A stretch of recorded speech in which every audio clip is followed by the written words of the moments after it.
This is DTM. We're another live stream on Facebook. You're here with Artist King. And you can always find me anywhere on the internet as Delta Tango Mike. And I've been going by DTM for a long, long time. And way before I even knew what branding was, I've been trying to make sure that people know me by a particular standard, and so that kind of came out well. So this is we have a special guest today, and before we get started, I want to go ahead and let you know that you have to go to artistking.org, the event page, and check out some of the upcoming events. Artist King is going to be at MomoCon, and that's later on this month. We are going to be also with our General Assembly with our regular monthly meetup. We also have a Adobe user group happening that same morning at our General Assembly, the second Saturday of the month. And we're going to have Charles Quinney talking about Adobe Premiere, which is something that Liberty is very well the pro in. But when you ask her to come in and talk, you got to give her big bucks. That's years and years of work for those big bucks. That's right. That's right. You've been putting it down. That's correct. Yeah, so there goes Liberty there for a second. We are streaming using the app Cinamaker. Big ups to Cinamaker for letting us use this software. And they're awesome people who are making it possible for regular folks like me. I'm just a regular artist who likes technology and has a few iPads and iPhones and just making it all connect to do some live streaming with different angles and make it look as professional almost as Liberty over here. She's awesome. So I'm going to give you a quick rundown on our sponsors. Cinamaker, Flax, Post Office, Cultivating Cultures, Sketchable App. We're going to talk about Sketchable in a little while. Artist King, and of course Azalea Creative. So let me go ahead and introduce you to our sponsor logos, and then we'll get started right now. Yeah.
What's up, everybody? Let me turn off a couple of things. Everybody can see me, so we're back. Thank you. Big ups to all our sponsors. They're the ones who make things happen. I like doing things because it's fun for me, and I enjoy it. I'm an artist. I'm a creative person. But the sponsors are the ones who allow me to play with my toys. And my wife. Big ups to my wife. She is my champion. She makes... she keeps me kind of on the path to learn something from it while having fun. So even though I just do it for fun, she's like, well, you should learn something from it, home. Get it together. That all educator in her. Yeah. All right, so without further ado, here goes Liberty. Good morning. How you doing? Good afternoon. Yes, because we just been working. We don't even know time. No. What's time? When you do what you love? Mm-hmm, right. Is it daytime? Is it nighttime? I don't know. It's time to do something. Okay. Let's go. So tell us your name and where you're from. All right. I am Liberty White, founder of Chosen Media. I am from Toronto, Ontario, Canada. Oui, je parle un petit peu de français. I speak a little bit of French. Okay. A little bit of French. I wish I continued in school because it would be so valuable right now, considering how the economy and business is global. I've been in Atlanta for now approximately 10 years. It feels like I still tell people like 3 or 5. And, you know, you just, when you're head down trying to build something. But yeah, I've been here for a minute, and going from starting Chosen Media. Well, no, actually, I worked at a magazine first. That's what brought me to Atlanta, the web director at the magazine. I got kind of tired of always having Janet Jackson or Beyonce on the cover. I'm like, there's more people in the world, right? But it's business, right? That's what sells. Right. You see the cover, you want to pick up the magazine. So I got that, and left there to go and like start out on my own, and then someone's like, yeah, you need a real job. Cause what was the start on your own thing? What was that? That was creating content. So we'll probably come back to this later on. But you know, as creatives, we are inspired when we see things, like when stuff happens. So we're like, oh, I could fix that. Oh, I could do this for, you know what, whomever. And I was riding on the Marta bus, and there were TV screens on the buses. But the news or the restaurants they were showing were Miami and LA. I was like, you can get there with Marta? What stuff is that? I'm here in Atlanta seeing stuff about other places. I was like, well, how about I call the network and say, hey, I'll produce content for Atlanta. And that's what we did. It took a few months, put the business plan together, get the crew together, start shooting some episodes, and we got, I'll never forget this because it was November 4th, 2008. So the same day that Barack Obama got into the White House, we had our first episode on the Marta screen. Oh, wow. So it's like history making on both sides. But wait, did you know how to do video already? Not the way I do now at all. That was literally just... I mean, that's 10 years later. Of course, you know how to do it. True. Way. But I was playing around with a camera. I have media experience. So I've did college radio and things like that. So I knew how to stand in front of the camera and say something. But no, that was reaching out to people and finding, some videographers. So as you do it, you learn, much like yourself, could you have imagined that you would have, you really need to see this studio that I am sitting in right now?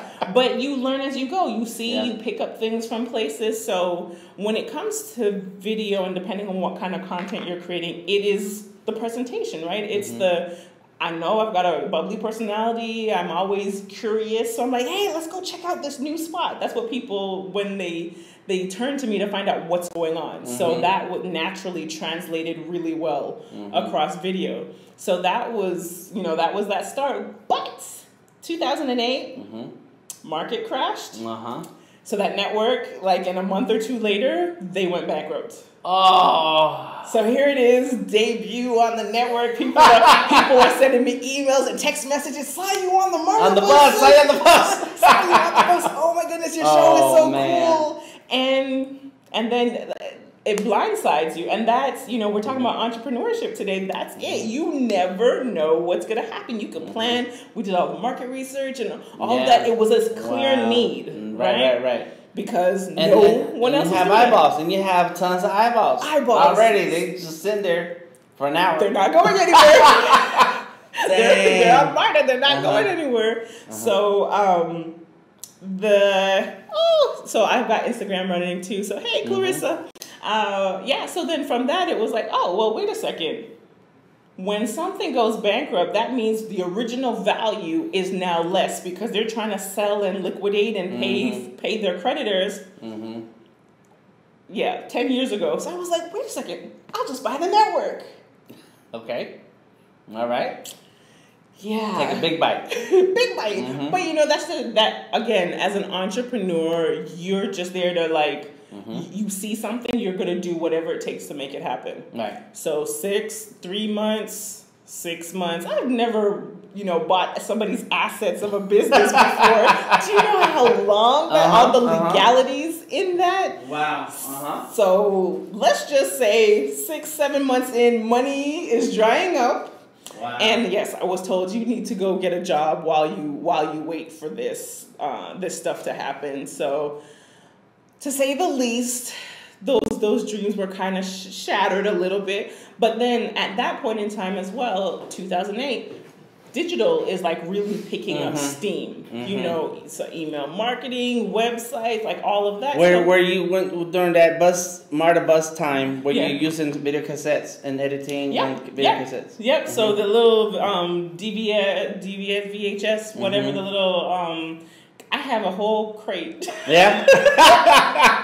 Of tapes that I now also need to figure out. Wait, we didn't do anything with that show. We need to go get them translated so we can edit. But that, you make a really good point. Editing was so time consuming because you've got to now log it and convert it, pull it in. And at that time, I was more of a Final Cut person. So pull it in, and then now you're going through it. Yeah, it was much more difficult than it was it a is lot of right work. now. So then the digital started coming in, and in the beginning, I think when we first met each other, it was during the hackathon times where it was fresh for me. I don't know. I guess every new people who come into it is fresh and brand new to them. Yes. So it had to be 2012. Yeah, something like that. Yeah, around that time. Yeah. Yeah, because Hippopotamus was not up yet. They probably came like a little bit after that, because Georgia Tech was doing all these ATDC was doing the startup weekends, and so somehow we met each other, and the next thing I heard about you doing the web ATL Webfest. Webfest, yes.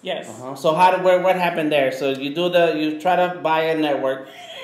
You decide that you're gonna get a job. Did you go to stay inside of video or? So I was interactive. So remember, like working at the newspaper, I'm the web director. So now I moved into the state agency. So I'm now working. I got a job with the government, and they were building out a new team. So the traditional marketing, they realized that they had a need for someone who was going to be able to quickly support the web team.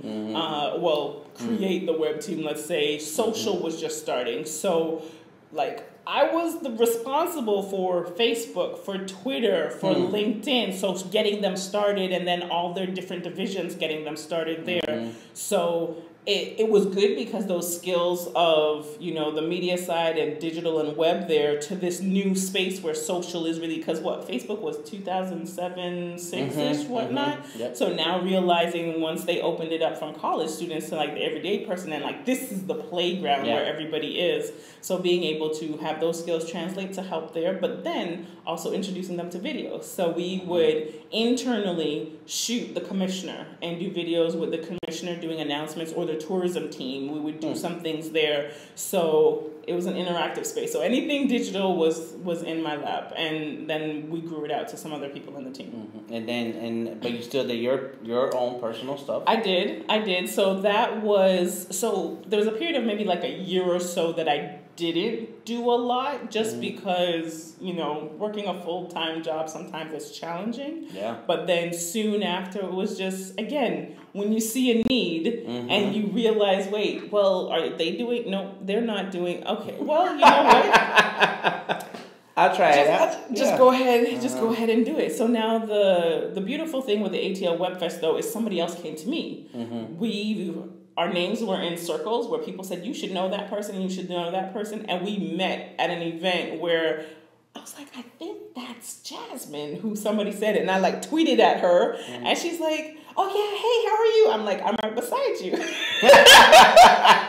Yeah. And from there, we were trying to figure out how to work together, because she was a professor, but then also in video production. I was more the digital person, still doing some video, but she was doing it 24/7. And then, just coming together, we hashed out on Google Docs. ATL Webfest was born on Google Docs. We had a conversation, and for 3 hours, we sat there on Google Docs, just going back and forth. Okay, I've secured Twitter, I've secured LinkedIn, I have the website, and, just making it happen. important. When you find the right people to work with, not always, but more times than not, things can go quickly. When you have like the same vision, you have the same work ethic. I believe work ethic is something that's really important. Because we were at the same level, and we could really, like, I mean, we put that together in 4 months. We were the 16th WebFest in the world. What? First in the Southeast. 3 hours on Google Docs. In 4 months? 4 months. Wow. So, growing up, did you have this passion for, I don't know, I want to say technology, but maybe video or kind of producing content of some kind? You know what I realize now is that my parents, my dad, the computer, how I got onto computers was my dad. Somebody told him, and again, I'm Jamaican background, so here are these immigrants to Canada, and just when in our youth, somebody told them they need to get on computers. So my dad bought us a big, this wide, the depth of the computer, black and white. He got us the computer, so that's how, getting started with the computers. I realized the video part is really communications. That's where it came from. So I was that kid who stood up at church and said the memory verse, or when they. That's what I do. When they wanted announcements to be shared at church, they were like, can you do this? So I get up, and I'm not traditional, so I stand up, good morning, and I went to a Presbyterian church, so that's the really quiet one where nobody says anything, and good morning, everyone, and then I would see people smile. So that is where, from that, the medium doesn't matter. It didn't matter initially. So the radio aspect of things, and then online radio, and then video. So that's kind of how I got into it, and then also being from Toronto, unbeknownst, I don't know how many people who watch know much about Canada, but it's a media center as well. So most people are going to Ryerson for school, which is a big communications place. So college radio is huge. So everybody has a friend or a DJ who's on the radio. So you go hang out at the radio station. So that was just a part of my growing up, my upbringing. A lot of creativity. Yeah. And outlets. To get your creativity out, and then the writing is what brought you to Atlanta. Yeah. And then it kept and then that's it. Kept going. Blew it up. And newspapers were like newspapers and magazines. Still, my mom, there's still community newspapers out there, so it's a big media place, and just being surrounded by that. That's awesome. So, do you feel that? With the technology, which is something we were talking about earlier too, do you feel that if somebody has that passion, that excitement for creating content and finding a way to distribute, do you think that today's technology makes it a little bit easier? Yes, I think the technology definitely makes it easier. What I do believe is that, but then it's also a challenge because there's the intimidation and the fear factor. You pushed through to create this. You were like, it's cool, and you just kept going. But somebody else might be, oh, I don't know. And just the time that they might have to spend watching YouTube, not necessarily wanting to invest. So, it's the same with VR. I'm sure a lot of folks are like, oh, they hear VR, but they're like, there's an intimidation factor. So the technology is there. The tools are there to be able to do it. But it's really getting out of your head that it's just paper. It's just another canvas to paint or to draw with. Yeah. And in the beginning, it's going to look crazy and not right. Right. Right. You don't want to see some of my early footage.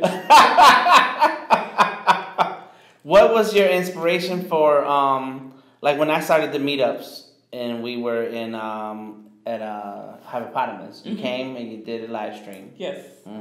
This was man, we go way back. And I think that's one of the first times where I felt inspired. I was like, whoa. You can be online with this live, and it's like being on TV, like a network thing, And so I saw you with the cameras, with your computer, everything got hooked up. So what made you keep going? What do you see in the content that you create that you want to achieve? Why do you do it? Wow, that's a really good question. It's the possibility. to do something that, so like I said, with the church, I'm the girl that would go up and share the Bible verses or whatever. I'm also the person, I don't really watch awards for the award show. I watch the red carpet. Because the red carpet now, for the past maybe 5 years or so, it's being live streamed. So I'm watching the cameras, I'm watching the angles, I'm watching the lower thirds. So it's like I'm able to then study, because I don't work for MTV or any of these big networks, but not working for a big network, we're able to be agile. We can move quickly and do the same. We did live stream productions for the W. We've done live stream productions for the King Center, you know, and that's because we're able to come in because of all that time that you study. The same way that, you know, some of the creatives who might be watching is like you're painting, you're drawing, you're sketching, you're doing tattoos. You are working on yourself and your skill set. That's the same thing for us. So what we see is how we can get people to communicate. You don't have to be here in this room, but you know what? Then here's my friend Keenan in New York. Hey, Keenan, who's watching from New York. So he can, if you know, he can send messages or notes or anything like that, or have questions. So that your ability to connect with people anywhere in the world, that fascinates me. And be able to provide them with content and information, or giving people, this is a big word that we use at Chosen Media, is the access. Giving people access. People are watching this right now because they're interested. They know you. They're interested. Some people, I'm looking at my nobody is on here, but they're here and there might be, oh, okay, here's my chance to ask Liberty a question, or here's how I can be inspired. Like, that's what live is bringing. So they don't have to leave their office. They don't need to get out of bed if they're still in bed. There's some creatives, we know you guys work late at night. So, but they can still, they're not going to miss this moment. To connect, Connect people. Yeah. That's right. And I think that's one of the reasons why I do the live stream for Artist King, is that I feel that stuff that we're sharing is so valuable that it just should live on past that moment. That's it.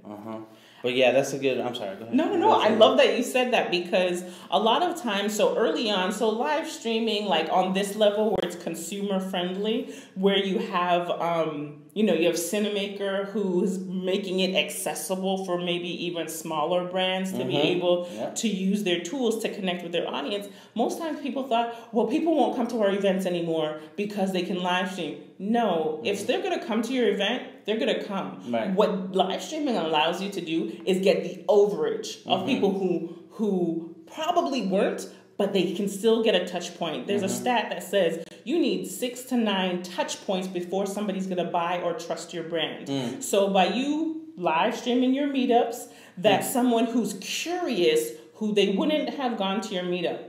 And they probably would not, connect with you otherwise. But now they're like, hey, I get to see Dan talking to Liberty. And then that gives you just need an in. You just need, need an in. Yeah. So live streaming becomes that That's in. That's right. So that people can engage and connect. I feel the same way when I talk to brands. They're like, I'm like, we should live stream this event or your class.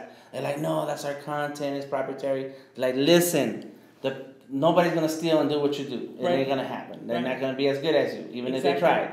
But those did not make it today are going to wish they had, because they're going to see what you shared. They're like, whoa, next time I have to be there. And so next time that you put something out there, they're coming. So use it as an opportunity. Exactly. It's a lead magnet. Yeah, that's right. All these, people are always trying to figure out a way to create different content to get people in the door or to touch them. Didn't take you much effort besides putting together the live stream production, but you already have your event in place, and now you record it and you can share it after however you choose to find. Don't share the whole thing. Share some key snippets that shareable content is what we like to call it. So snackable, shareable content that you can put out there. Yeah. And I try to limit it to an hour. It's like, I don't want people to feel like, dang, this is going to be a long conversation. Right. It's like, it's an hour, hopefully. Yes. All right, so before we move on to the next part, I'm going to ask you one more question. Okay. Equipment-wise, I know we said, there were like digital 8, DV8s, and little cassettes like this. Right. So what was your path when it comes to technology, and where are you now? Okay, so my first I just realized too, every time I go home, I realize how much video was in me. Because even you asking me the question, I'm like, oh, no, it wasn't. No. When I was 17, my aunt bought me, when I went to Florida, bought me, I think it was a JVS camera, or JVC video camera. And then later on, I've got another one, a little Sony camcorder. But then when I started to do the Only in the A show, that was my Panasonic DVX 100. So, which people still use to this day to live stream because of the quality of the camera. And it's about $1,000 or so, but that's that prosumer. So not, the lower end and not necessarily your high-end cameras. It doesn't do HD, but that was what we recorded stuff on. Then when we started to live stream, that's the camera that we would use. Right now, I mean, I'm a DSLR person, again, because we create short, snackable, like most of the content that we create is that short stuff for live streaming. Blackmagic cameras, whatever. There's a slew of things out there. And then also it's the interface. So your Wirecast, your OBS, there's like some other ones as well. And then some people, they're customized versions as well. It just depends on who the client is and the budget. So do you have like a room full of equipment everywhere that you're like, they pay me, let me check what they're paying me. You get to use this camera. Something like that, because it does make a difference, because the skill set behind operating that camera, and then also having that in storage. So yes. Yeah. Or go rent something. And that's what I was going to say. So most of it, like some of the higher end stuff, if it's not someone on the team that doesn't already have that, then it's like, okay, renting this. Oh, there's budget to rent that. That's now. right. Yeah. Yeah, I get it. I get it. Yeah, because that's one thing that has always amazed me with technology, is that we have on the phones, not today's smartphones, have the ability to do so much video and audio recording, and of course the streaming stuff too. But it's like I think almost everybody has a smartphone now. Yeah. Almost, pretty much. I mean, kids have it. I don't know. Your daughter's gonna have one soon. I try. Like, she doesn't get to watch any of her stuff until Friday. That's what she gets so excited for girls' night on Friday, because she gets her technology, because I need to also, like, kind of protect that a little bit.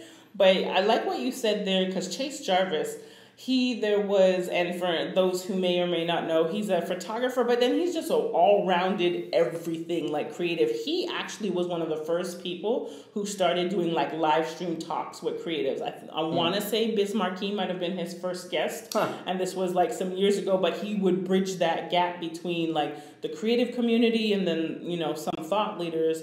And he started first in just his studio, and it was across YouTube. I think it was Ustream. That's where he started. He was using, and that dates how far back, because Ustream got bought out by IBM a few years ago. But he would do these live chats, and then you're there watching and commenting and hoping to get your question in. But he said, it's whose hand is it in? Kind of like the Michael Jordan, like anybody could play basketball, but whose hand, the value of whose hand that is. So yes, anybody can pick up their device and they can say they're live streaming, but what kind of experience are they providing for you? Right. Well, and then that's going to be the kind of person that has that emotion and feeling for it anyway. Right.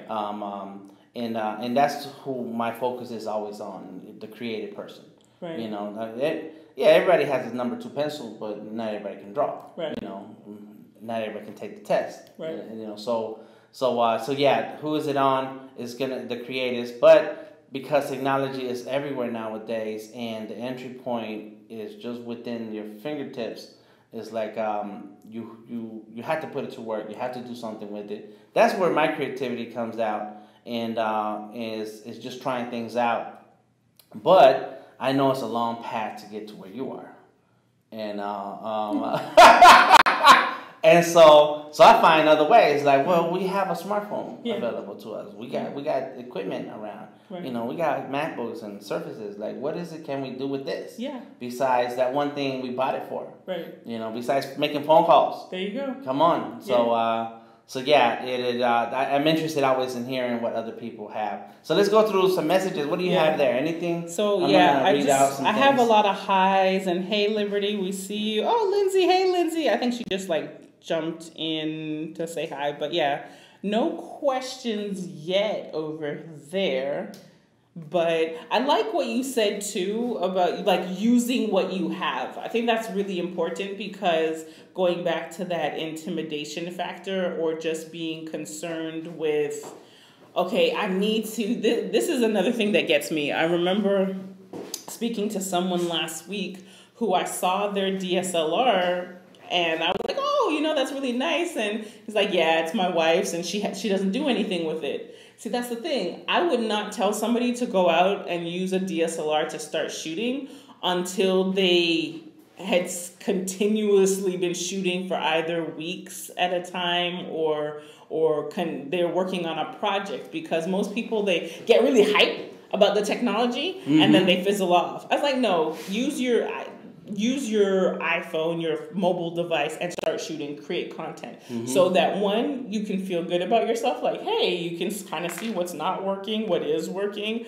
But then once you build that and you kind of get a feel for how you want to tell your story, then go invest in the DSLR. Right. Because save that 600 right. Or I don't even, most of the equipment, like big cameras, buy used. The body is one, it's the lens. The money is in the lens. So go on Craigslist, go on Amazon, go get the body for a discounted price.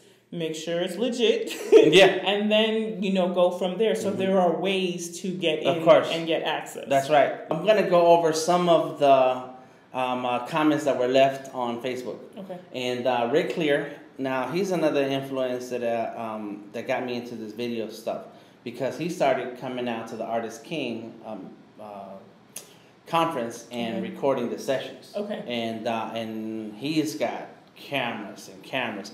And when I first met him, he said that he came to Atlanta to retire. Okay. And the next thing you know, he's walking around with the camera all over the place. Right. And he says we are too young to remember half-inch videotape on 7-inch reels. Yes. No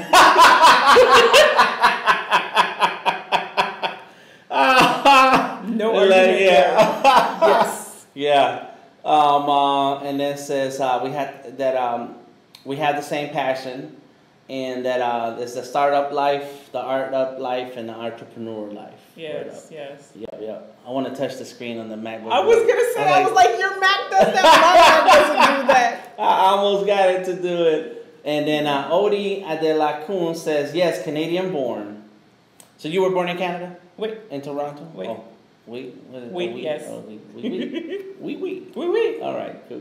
I do hear that Toronto's very creative. And, very much so. And I think, so a little bit, I think what has helped me being here has been that Canada, in certain areas, is an import country. And what I mean by that is the talent. So we'll listen to all the music from the States or the movies, but then for creatives there, sometimes it's a challenge to get exposure or to get people to pay for your work, because it's like, well, you're not Jay-Z, you're not whomever. So that's why, like, literally Drake saying started from the bottom, because it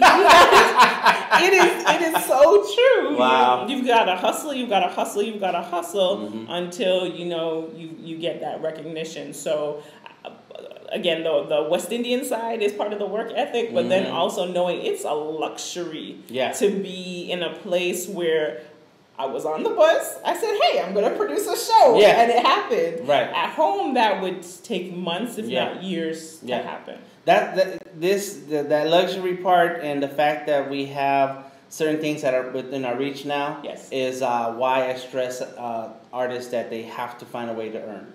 They have to find a way to return on the investment. Yes. You have to, because you should follow that passion and see where it leads, but then if you can replace your job with this passion, right?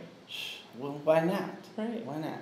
All right, so right now we're going to take a moment to draw on the surface. Okay. All right. So I'm going to get you a pen. Okay. He's gonna make me draw, guys. I could storyboard. Can I storyboard? Yeah, that's right. Yeah, there you go. That's how. It's another form of drawing or in purpose. for you. So I'm excited because I always see you drawing on the surface. Oh yeah? And you know, it's sketchable, right? It's Sketchable, it's the app. Yes. So I need a moment to just take this in. Okay. So right now, we're starting up the surface. Okay.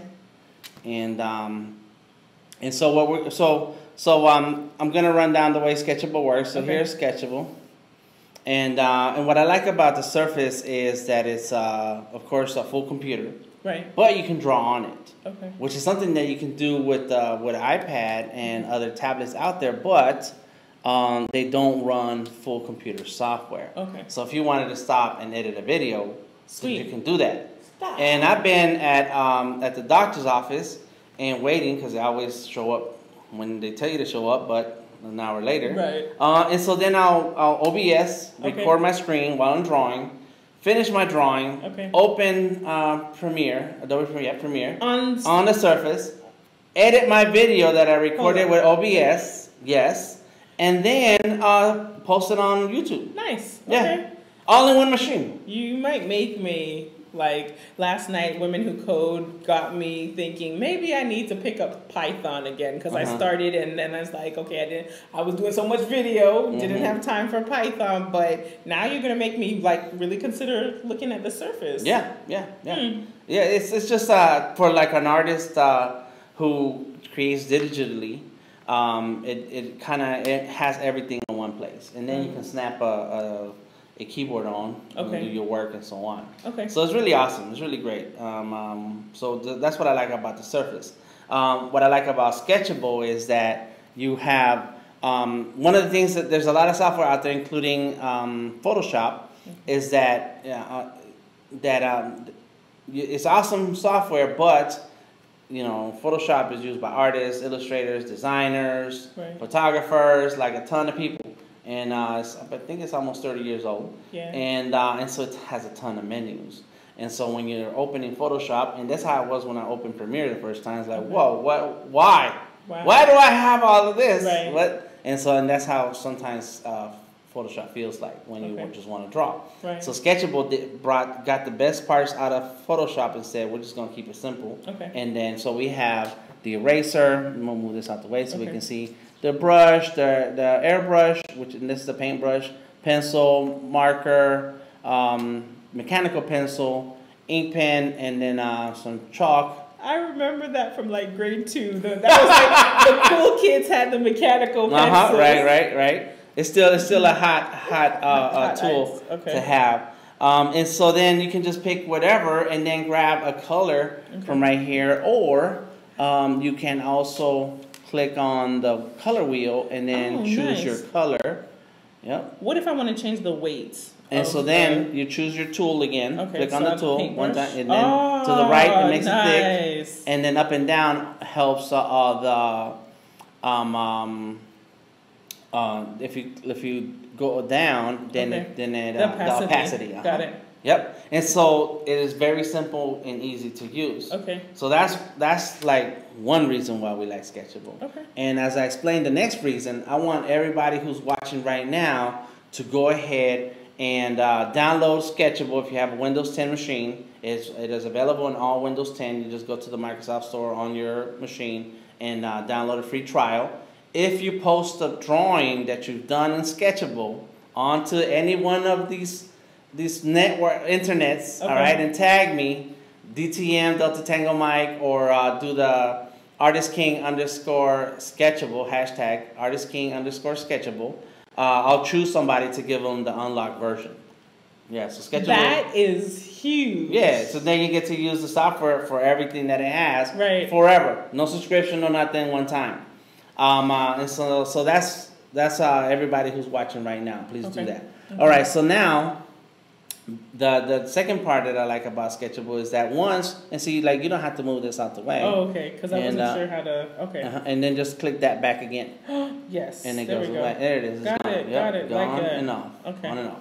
And the second part of why I like Sketchable is that when you mentioned storyboards, so you can go ahead and start making your squares, you know, and so on. Too big. Well, it doesn't matter. Just make a square, and then you can always pan and zoom and so on with your fingers. Okay, cool. What happens is that once you have a drawing that you like, that you wanna, that is almost finished or pretty finished, you can export to Photoshop. Oh, okay, cool. So then you can add your text, you can add your extra filters, and now you have a full suite of things that you can do in Photoshop. And here's an example of one of the drawings that I did while I was in LA.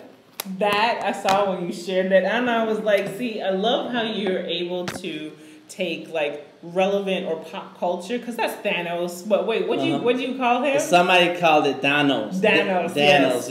Yep. So you're able to that resonates with everybody who's either heard or watched the movie. Mm-hmm. Shows your skill sets, mm-hmm. and then like people can connect with it, and that's a marketing tool. Yes, of course. Yeah. Like and I started an actual Thanos picture. Right. I'm like, but everybody's drawing Thanos, so how can I be different? Right. But still do the same. Right. I'll draw myself. I like drawing myself. Sweet. And so this is all drawn in Sketchable. All of it is. Wow. And so here are some of the layers upon layers upon layers that it took to build that drawing. Got it. And when I export all this into Photoshop, I have all those layers to play with still. Nice. So this is like the same as Photoshop. So I can turn them off and on. Nice. Yep. And if you wanted to do a multiply blend mode or turn down the opacity, you can do that. So this is where Sketchable is really, really cool. Okay. So you have the power of Surface and the power of Sketchable to draw. So let's do a quick exercise since you mentioned storyboarding. So you just have a storyboard just like sitting there? No, I just drew this right now. Oh, okay. Because I was telling Dan off camera, like, I appreciate how he's so efficient, and then he just pulls out the storyboard. So okay. I don't feel so bad now. I know. I just drew it just like when you were drawing yours. I drew mine. Okay.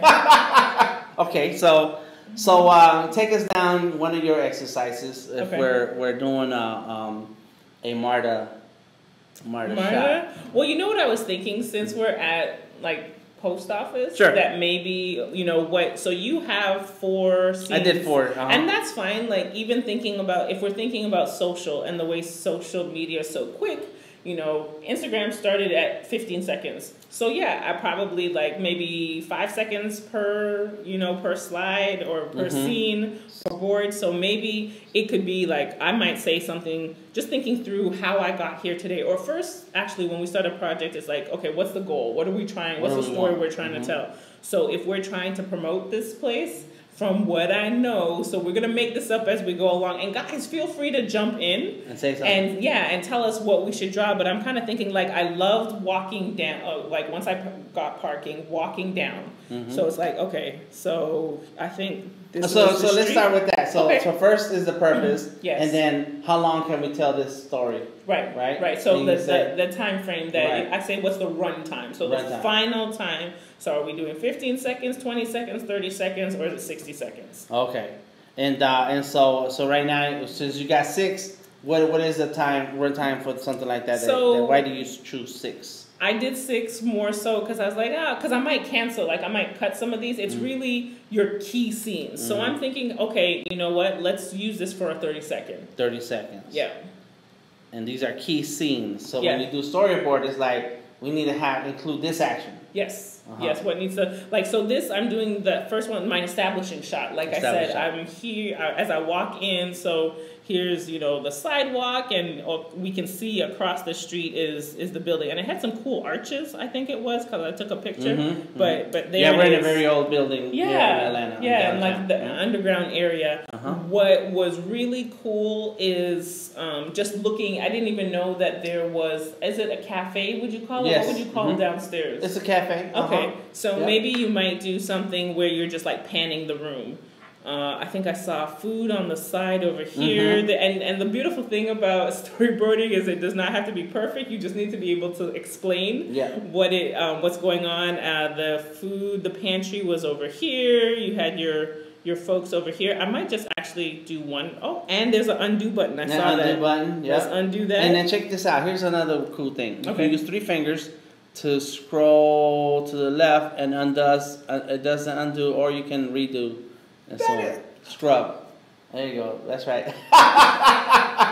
You can scrub, undo, or scrub, redo. Okay, there we go. Just one person. Yeah. Yeah. So just probably panning the room, get something to, and I think there were some tables here. Yep. And then I might have someone, because now, and you also have to think about how much time you're using. So I might quickly want to get to the point of having somebody greet or somebody say something. So if this is me coming into the place, maybe have someone saying hi and welcome or something like that. So we want to make sure that we have that interaction in place. And okay, so what other key things do we need to say? Your experience here, what are some highlights or some features that you think, if somebody's watching this promo, that they really need to know about? I think so. First, I think they need to know there's a cafe, so you can, and there's a counter for you to order certain things that you may want.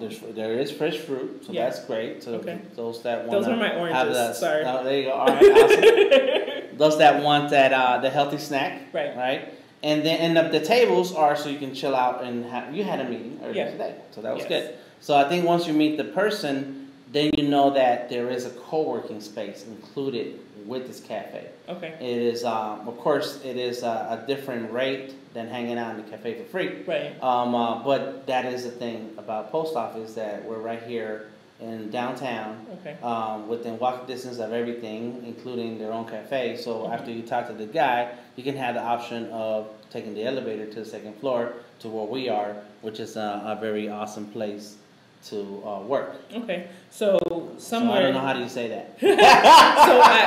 And that maybe that's not necessarily the welcome is having. Maybe this might be something where we have voiceover. So just when we get to this point, maybe this is where we could do this. Hold on, you showed me. Do that. There you go. So this might be the co-working part where they give their spiel about the co-working, and then we'll see. And I'm just gonna like fast forward through this, but maybe we'll see some visuals. What's the X standpoint? What does that mean?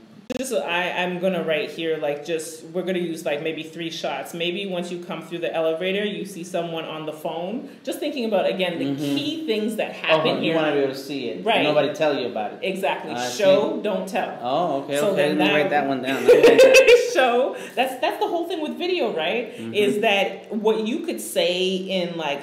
You use 30 words, I can use like 1 second to show and get people to connect with that emotion. So I might show the telephone, and this is me now taking shortcuts, but somebody's on the phone, somebody's in a conference room, and then, because I would probably just want some quick cuts there. One other thing that might, so conference room, what else? And live stream, a podcast room, you know. So that conference room, I would use like this live streaming would be the conference room scene, and maybe there's just someone on their own studying or reading or something like that. But you have to also think of who's the audience, because you want to show things that they can see themselves there. So if I know I need space because we do live streaming oh, so I see this scene with you set up, and the camera's probably going to pan by the room so we get a glimpse of it. Not everything, but just get a glimpse. So that's what I'm using that frame for. Just kind of,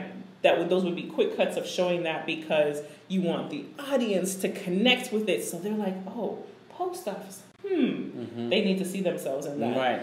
I definitely always, and I'm just going to jump for a second because I'm not sure what we'll put there, but your last frame, and this is where a lot of people mess up when they create video and then they realize, hey, you know, it didn't give me the return on investment, the ROI that I wanted. They forget the CTA, the call to action. What do you want people to do? This is this great hype, energy, great video, but what's the point? What's the business case? You know, what are the business need that has to take place? So this would be join us, probably like join us, or call for free, call to try out, like a trial, however you put that call to action at the end. That's what take your energy in like the last 2 parts to say that, because you don't want to spend whatever money you're spending on this video casting, shutting down business so you can record. You want to make sure that, okay, it's connected to the goal of getting more people to sign up for a week trial, a day trial, or getting membership. So now the marketing side, and this is why I say we are a video marketing agency. We're not just producing the content. We're making sure that,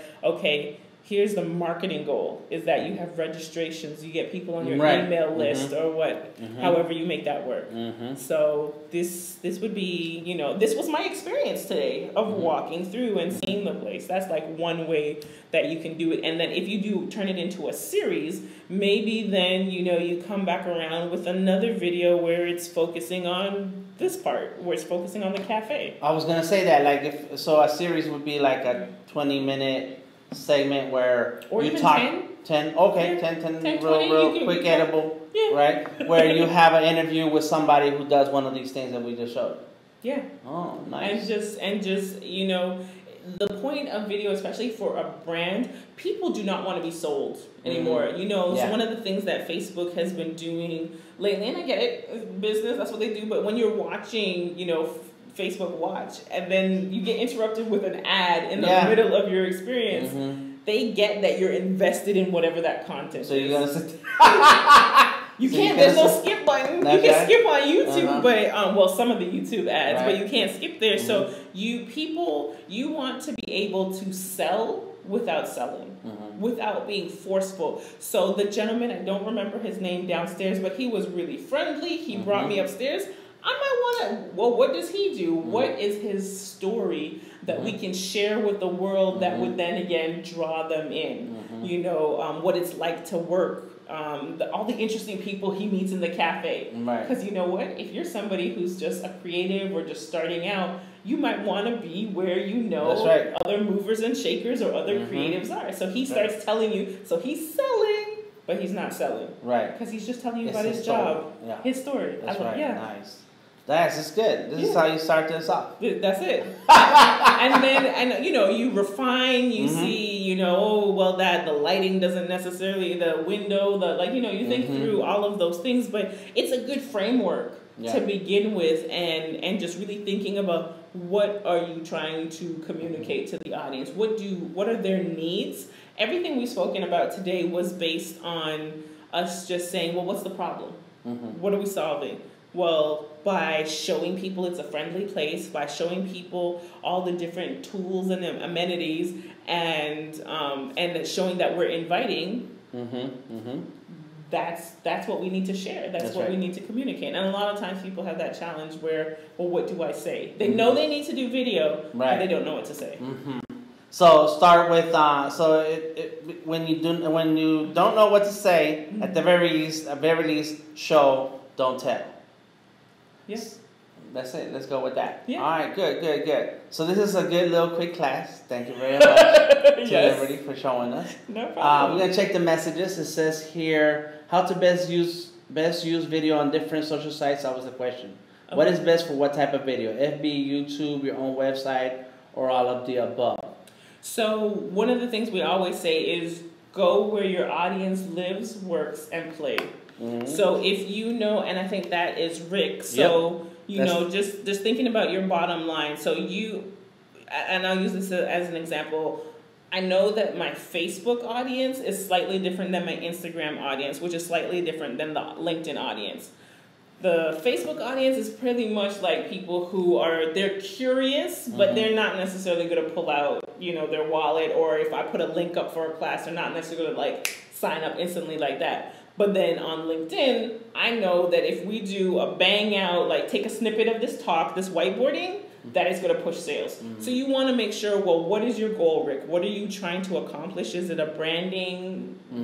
Just knowing where your audience is, and then investing. Look at, well, when one person watches this video, I know it's going to give me this possibility of a sale.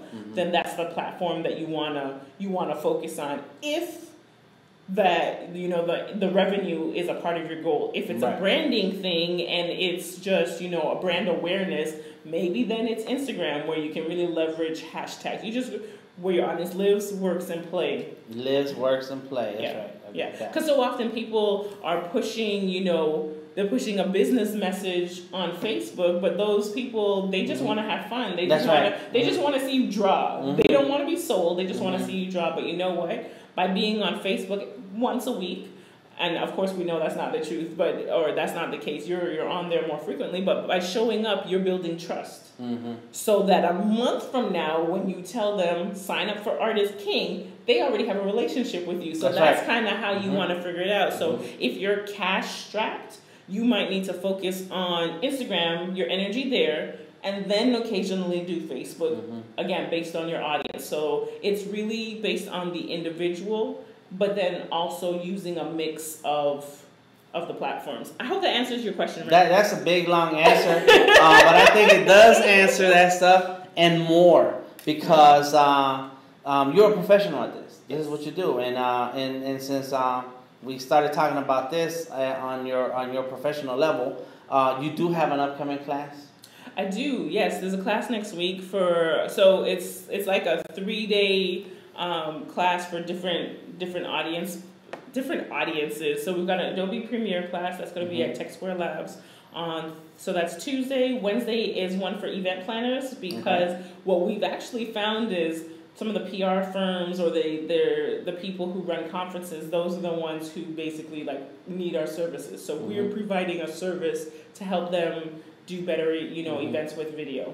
Okay. Yeah. And that was 2. What's the third one? 2. The third one is for non-creatives, video for non-creatives. Okay.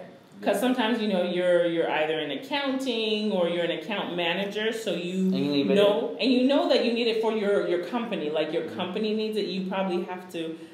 You're maybe the project manager, but you don't need to do it, but you need to understand it so that you can help your clients. Good, that's really good. Yeah, I like that. I think I saw you give a class on if you do events, make sure that all your stuff is consistent across wherever you post your event. Yes. Yeah. So it's always about what's your goal, what do you want to accomplish, and then find the best way to tell that story to get the and make it easy. I think this doesn't matter what space you're in. If you're selling something, make it easy for somebody to say yes. Right. So if all the material has the same date on it, they're not going to get confused that Facebook says this date, Eventbrite says that date, Instagram says that date, because people are fickle when it comes to things. So if I can't just okay, it's that, I look at my calendar and I know I can make it out, but if I'm now asking questions and then I need to go email you and I need to do all this work, how efficient is your event? Right. What's that experience going to be like? Right. Yep, that's good. Yeah. All right, just check in that we're good to go here with this the stream. We're going to end with, let's see, is there a particular platform you have found to be best for various styles of art, illustration versus fine art? And I think you touched on that. Miles Davis is asking, is that you want to build that relationship, and Facebook has done that for me. Yeah. And big ups to Liberty, because you showed me that Facebook Live was available, and my very first Facebook Live was with you. Yes. And it's like, to me, I just saw it first when you did ask me how would I use it. I'm like, well, I will show off what I teach. I will show. And then and as time's gone on, I've actually figured out that the more I teach, the more I share my skills and the things that I like to create, the more I build a relationship with my audience, and they feel that they can trust my skills to do their job. Right. Know, like, trust. Right. So they know who you are. They like you. So now they're going to trust you. So when you say, "Hey, everybody, let's go jump off this cliff," they're like, "But you know what? Dan must have an answer to why we should jump off," because they trust what you say. Right. Yeah. And then so mine would be know, like, trust, and give me some money. Yeah. They trust you now to pay you for your services. Right. And so that's where Miles, if you're still watching, what I feel about why I do the Facebook Lives, and so when I started focusing on why I do it, and partly also because my wife. She's like, if you're going to do this and spend that time and then start collecting stuff, there should be a purpose and a return on investment. Way to go, Aisha. Yeah. And so I said, you're right. So then, and you have to put that in your mind when you're working and doing this so that it comes out of you and it shows. And so in my mind was, okay, fine. I want to build clients and I want people to trust me to do the job. Right. And as I started to do that and do more and more Facebook Live, the busier I became. Yes. Yes. And, but you were also, this is the beautiful thing too, is you're an early adopter.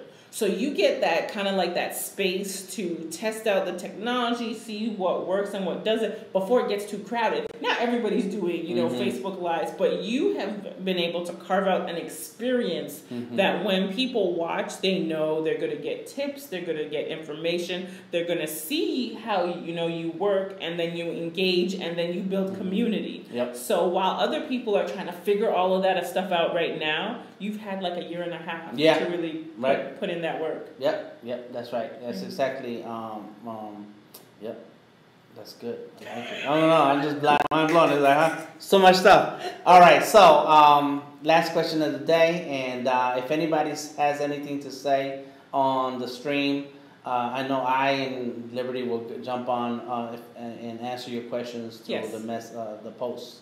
And then don't forget to put download Sketchable on your Windows 10 machine and draw something and post it and you're gonna, some lucky person is gonna get the unlocked version of Sketchable. Yep. Can I enter? Oh, that's your entry. Yes, okay. yes you may. All right, so but do you have a Windows 10? You do have. Do you? I need to though, because Windows, Microsoft has been doing some stuff. They're not playing any games. Once I saw you, 2 years now maybe, that you just started really promoting and pushing in like your experience with it. It's like, I might need to pay attention. That's my goal, is to find things that I like, but then can I draw with it? Can I produce work? Right. If I can, and that's my goal, is to live my art life and get paid and live and pay my bills with art. Then if I can find a tool that helps me achieve that, then I'm gonna grind it out. Right. And so that's what I've been doing with Surface. And when the Surface first came out 5 years ago, I was like, oh, that's what I want. Gotcha. And then Windows caught up. The software itself. And now Microsoft is really going after creatives, because Mac's been about the creatives for a long time. But it's called Creators Update. I mean, the actual software, the OS, that's what it's called, Creators Update. So they know what they want. They know. All right, so last question of the day, and I think we're on this camera here, is if you were talking to 10 years ago, Liberty, what kind of entrepreneurial creative advice would you give her? That's good. I'm going to take it from, as a woman in a space that is typically, male dominated, like the tech side of things. I would definitely say speak up. And what I mean by speak up is, now when I enter the room, I let people know I'm a beast. Like our team, when we come in, we are efficient. We've been doing this for a long time, and not being timid. That's a word, not being timid. So that whole imposter syndrome, pushing that to the side.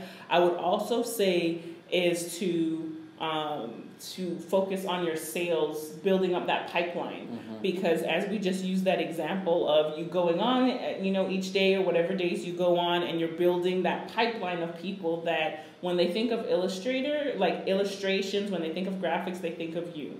And just making sure, like, we've been blessed that most of our work comes from referrals. So we don't have any ads out there. I don't see any. I don't. We don't have any ads. And then they disappear. So that's a blessing, but to scale and grow, now it's like, well, what's that pipeline? What are the relationships, or how do we present our work in a way that we know for the scale of work that we do, it's going to probably take some months. It might even take some years, being able to put those things in place. So that's what I would tell Liberty, is to my younger 10 years ago, is to speak up.